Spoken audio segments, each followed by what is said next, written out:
স্ত্রীর কাছ থেকে দুইটা জিনিস চাইতে হয়, কোরআনে আছে। এক হলো মহব্বত চাইতে হয়, ভালোবাসা চাইতে হয়, আরেকটা হলো দয়া মায়া চাইতে হয়। শুধু মহব্বত না, দুইটাই লাগে। আমি 2008 সালে বিয়ে করছি, আজকে 2023 সাল। আমার এই 15 বছরের বিবাহের জীবনে তো আমার স্ত্রী আছে, হালাল স্ত্রী। তো আমি যখন 2020 সালে মোটর সাইকেল অ্যাক্সিডেন্ট করে পাও ভাঙ্গিয়া ফেলছি, তখন আমি প্রায় দীর্ঘ 6 মাসের মতো বিছানায় এক জায়গাতে 3 মাস, প্রথম 3 মাস পড়েছিলাম।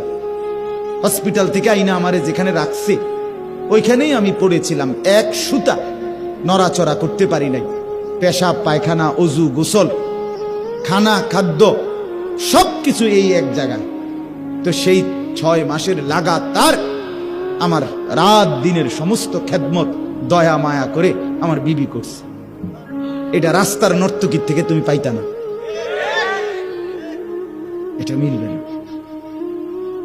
এজন্য স্ত্রী মানে শুধুই কি না উপভোগের সামগ্রী না, সে ভালোবাসারও জন, দয়া মায়ারও জন। দয়া মায়াও দরকার, দয়া মায়াও দরকার। আজ তুমি যদি চরিত্র নষ্ট করো, অচিরেই তোমার জন্য চরিত্রহীন নারী মিলবে। এটা কোরআনের ওয়াদা, আল্লাহর একবারে ডাইরেক্ট ওয়াদা, ডাইরেক্ট ওয়াদা শুনে দিই। আল্লাহ তাআলা কোরআনে বলছেন সূরা নূর, আল খাবিসাতু লিল খাবিসিন, খবিস পুরুষের জন্য খবিস নারী, আল খাবিসুনা লিল খাবিসাত, খবিস নারীর জন্য খবিস পুরুষ। এই ডাইরেক্ট কোরআনের আয়াত, ঠিক কইলেও ঠিক, ঠিক না কইলেও ঠিক।